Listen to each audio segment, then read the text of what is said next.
మాదక ద్రవ్యాల నియంత్రణకు ప్రతి ఒక్కరూ కృషి చేయాలన్నారు జిల్లా న్యాయ సేవాధికార సంస్థ కార్యదర్శి స్వప్నరాణి. నషాముక్తి భారత్ అభియాన్ లో భాగంగా పెద్దపల్లి జిల్లా కేంద్రంలో విద్యార్థులతో కలిసి డ్రగ్స్ ర్యాలీ నిర్వహించారు. అనంతరం అయ్యప్ప దేవాలయం కూడలిలో మానవహారం చేపట్టి మత్తు పదార్థాలు వినియోగానికి వ్యతిరేకంగా ప్రతిజ్ఞ చేయించారు.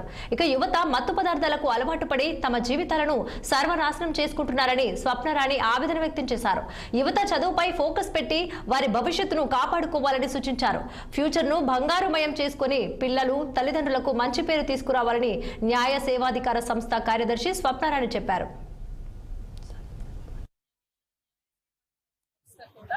ఉమెన్ అండ్ చైల్డ్ డెవలప్మెంట్ వారి సహకారంతో ఈ ప్రోగ్రాం నిర్వహించడం జరిగింది. ఈరోజు అందరూ యువత, బాలబాలికలు, స్కూల్ పిల్లలతో ప్లెడ్జ్ చేయించడం జరిగింది. ఈ డ్రగ్స్ నివారణకు న్యాయ సేవాధికార సంస్థలో కూడా ఒక స్పెషలైజ్డ్ యూనిట్ అనేది ఉంది. దాన్ని డాన్ అంటారు సింపుల్ గా. డ్రగ్స్ అవేర్నెస్ యూనిట్ అనేది ఫామ్ అయింది. మేము కూడా ఉమెన్ అండ్ చైల్డ్ డిపార్ట్మెంట్ వాళ్ళ సౌజన్యంతో అన్ని గ్రామాల్లో డ్రగ్స్ రహిత సమాజం కోసం ఎప్పటికప్పుడు ప్రోగ్రామ్స్ చేస్తూనే ఉంటాము. ఈరోజు ఈ ప్రోగ్రామ్ ఇంత మంచి సక్సెస్ అయింది.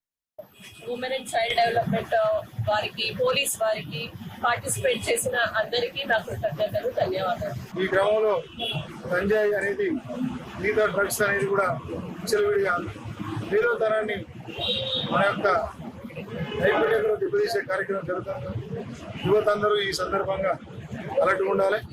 ఇది మీపై, మీ ఆరోగ్యాలపై, మీ తల్లిదండ్రుల యొక్క ఆశలపై నీళ్లు తెరడం కాదు, ఈ దేశం యొక్క భవిష్యత్తును నాశించే కార్యక్రమం. కాబట్టి దయచేసి నా రిక్వెస్ట్ ఏంటంటే యువతకు కానీ, పేరెంట్స్ కానీ, సమాజంలో ఉన్న ప్రతి ఒక్కరికి అందరూ కూడా ఇటువంటి కార్యక్రమం ఎక్కడున్నా, ఎవరైనా తాగినా, అమ్మినా, ట్రాన్స్పోర్ట్ చేసినా, పంట పండించినా, ఏదైనా ఉన్నా దయచేసి 100 మీరు డైరెక్ట్ ఎవరు చెప్పాలి.